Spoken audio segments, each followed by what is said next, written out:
Hello friends, आप सभी का स्वागत है आपके अपने YouTube channel Akhilesh education centre पर। दोस्तों, आज हम लोग पढ़ने वाले हैं प्रकाश का विवर्तन।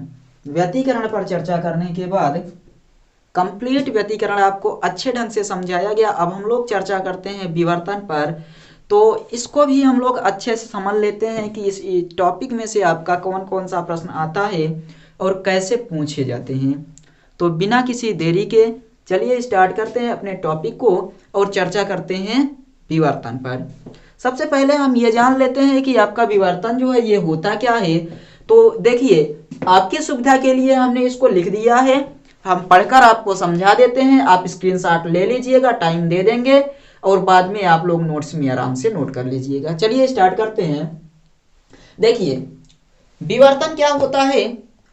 तो अत्यंत संकीर्ण छिद्रों अथवा अवरोधों पर प्रकाश के मुड़ जाने की घटना को विवर्तन कहते हैं।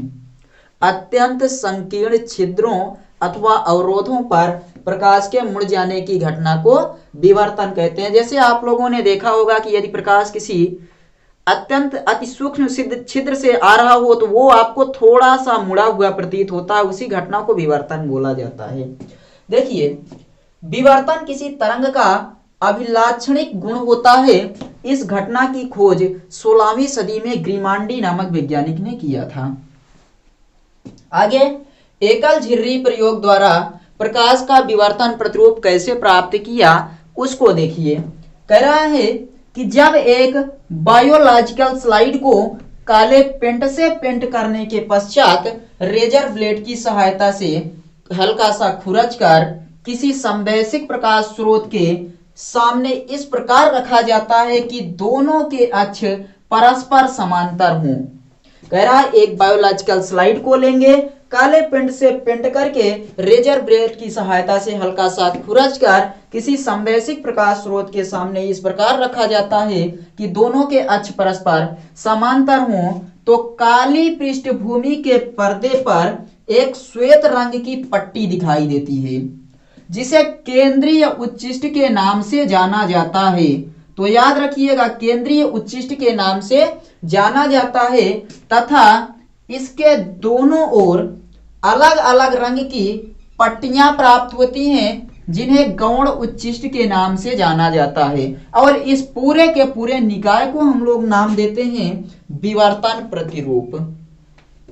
तो आई थिंक आपको समझ में आया। हम लोग जैसे जैसे रेखा छिद्र की चौड़ाई बढ़ाते जाते हैं विवर्तन प्रतिरूप पर्दे पर फैलता जाता है तथा एक निश्चित चौड़ाई के पश्चात यह विवर्तन प्रतिरूप पर्दे पर दिखाई नहीं देता है। और दिखाई कब नहीं देता? जब रेखा छिद्र की चौड़ाई आपतित प्रकाश के तरंग दैर्घ्य की कोटि में होती है। तो विवर्तन दो प्रकार के होते हैं, फ्रेनेल विवर्तन और फ्राउनहोफर विवर्तन। विवर्तन दो प्रकार के होते हैं, फ्रेनेल विवर्तन और फ्राउनहोफर विवर्तन। चलिए दोनों पर चर्चा कर लेते हैं कि फ्रेनेल विवर्तन क्या है और फ्राउनहोफर विवर्तन क्या होता है। तो देखिए, फ्रेनेल विवर्तन जब विवर्तन की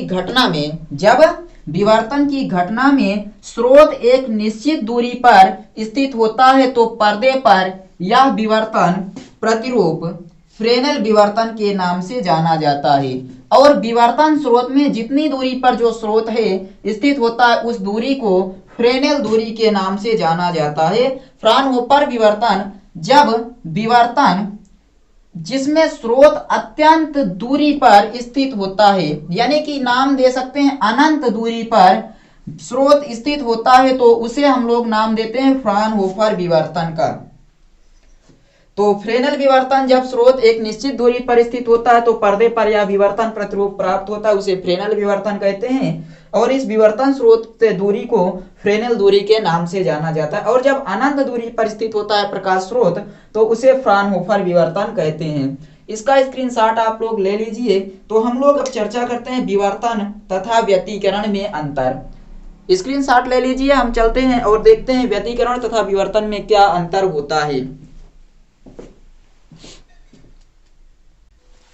तो चलिए इन दोनों में अंतर देख लेते हैं कि व्यतिकरण तथा विवर्तन में क्या अंतर होता है। और यही प्रश्न आपसे पूछा गया था कि प्रकाश का व्यतिकरण किसे कहते हैं, क्या कितने प्रकार का होता है और साथ ही साथ आपको ये दिया गया था कि एक एकल झिर्री प्रयोग द्वारा प्रकाश के विवर्तन को प्रदर्शित कीजिए और विवर्तन तथा व्यतिकरण में अंतर बताइए। तो ये आपको प्रश्न है, इसका तो चलिए देखते हैं। सबसे पहला ये आता है आपका व्यतिकरण में कि दोनों जो स्रोत होते हैं वो कला संबद्ध होते हैं, यानी कि दो कला संबद्ध तरंगों से अध्यारोपण से व्यतिकरण की घटना घटित होती है। दो तरंगें जब समान कला संबंध में होंगी और एक दूसरे के ऊपर अध्यारोपित करेंगी तो व्यतिकरण की घटना। विवर्तन में क्या होता है कि एक ही बिंदु पर द्वितीयक तरंगिकाओं के अध्यारोपण से विवर्तन की घटना घटित होती है। यहां पर कह रहा है दीप्त और अदीप्त फ्रिंजें प्राप्त होती हैं। यहां क्या प्राप्त होता है, तो यहां पर उच्चिष्ट और निम्निष्ट प्राप्त होते हैं, उच्चिष्ट और निम्निष्ट प्राप्त होते हैं बिंदु। और दीप्त फ्रिंज तथा अदीप्त फ्रिंज की चौड़ाइयां समान होती हैं तथा उच्चिष्टों और निम्निष्टों की चौड़ाइयों की बात की जाए तो ये भिन्न भिन्न होती हैं।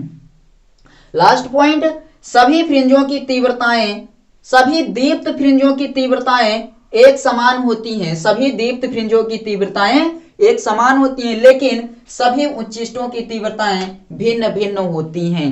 तो यहां आपको जो प्रश्न पूछा गया था वो इस प्रकार से आंसर दे देना है और ये आपका कंप्लीट होता है। चलिए हम लोग मिलेंगे अगले क्वेश्चन के साथ, तब तक आप लोग अच्छे से पढ़ते रहिए। बाय।